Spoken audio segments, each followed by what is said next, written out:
Most people who download a trading app never actually use it or buy anything.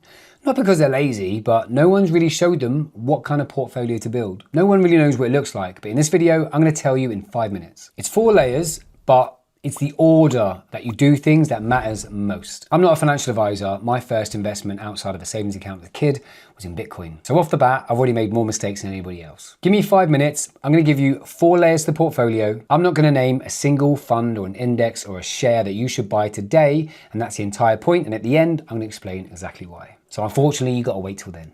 Or you can skip ahead, but you're gonna miss out on the juicy stuff. Okay, so layer 1 is the emergency buffer. It's the one that everyone skips, but it's the one that makes sure you're still here investing in 2 years' time. The thing is, right, life happens, yeah? So your boiler breaks, car goes belly up, need some new tires, something like that. Sod's Law suggests that when you need that money, it's gonna be on a red day, yeah? A day that the market is down. That is a day you do not wanna be selling. You do not wanna be locking in losses in your portfolio. To avoid that, you need 2 to 3 months of expenses in a pot.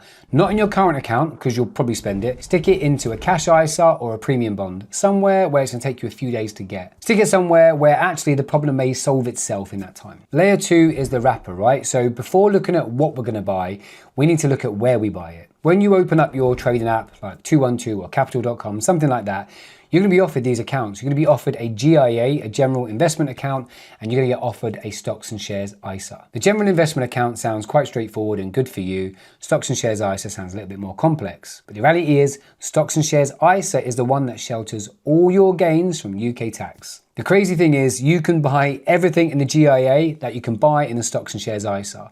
One protects you from tax, the other does not. Always pick the ISA, because not only are your gains protected from UK tax, there is no reporting to HMRC. And when, hopefully, your portfolio goes up, you get to keep all the gains and all the profit. Number 3, the core. Now, this is where most people start, but actually in our list, it's number 3. The instinct when you open your app is to search for a company you know, Tesla, SpaceX, Google, Nike, and buy shares in that company. Well done. Now your entire future is riding on one business.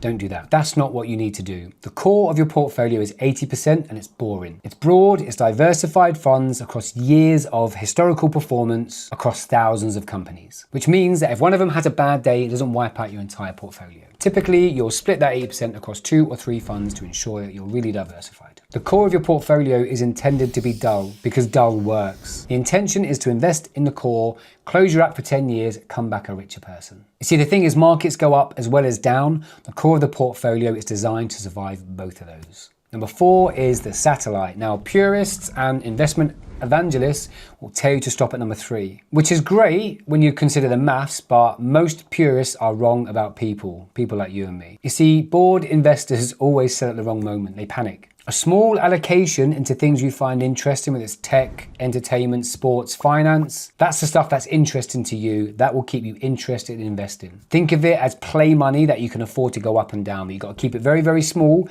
10% of your portfolio, or there or thereabouts. But you got to keep that relatively small to your entire portfolio. I'm talking like 10%, so that if all your stock picks tank overnight or over a 10-year period, your entire portfolio is still safe. Now, if your satellite 10% feels a bit uncomfortable, maybe you're losing sleep over it, it's probably too much, maybe best to reduce it to about 5%. Something that if that 5% went to 0, you're not going to lose sleep over it and you're not going to cry about it because the core of your portfolio is safe. So let's finish up and review where we are. So you got your buffer, right? Emergency buffer, you got your tax wrapper, stocks and shares ISA, you got your core portfolio, and you got your satellite. Nearly everyone starts at number 3 and they buy shares first and they worry about the account later. And a lot of people never really build the emergency fund at all. Don't be that guy. Get the order right and the contents of your portfolio will matter a little less. Now, I said I wouldn't name any funds today and I haven't, because the order of things is universal. It's the same for everyone. The contents, that's a bit different. That's personal to everyone's tastes. If you want the actual 4-layer portfolio, I would build today in 2026 in the UK with £1,000 split across the right stocks, shares, index funds. I've already done it. That video is linked up here and also in the description below. The complete beginner's investment portfolio I would build today with my own money. And if you want to talk it through with people at the same stage of their investing journey, you can do so on the link below in the fin board. Tell me which layer or which stocks and shares you're stuck on or what you're looking at, and I guarantee you I will read every comment. This isn't financial advice. Your capital is always at risk and your situation is different from mine. Don't forget to check out the beginner portfolio up here. Hit subscribe, new videos every Wednesday, every Sunday.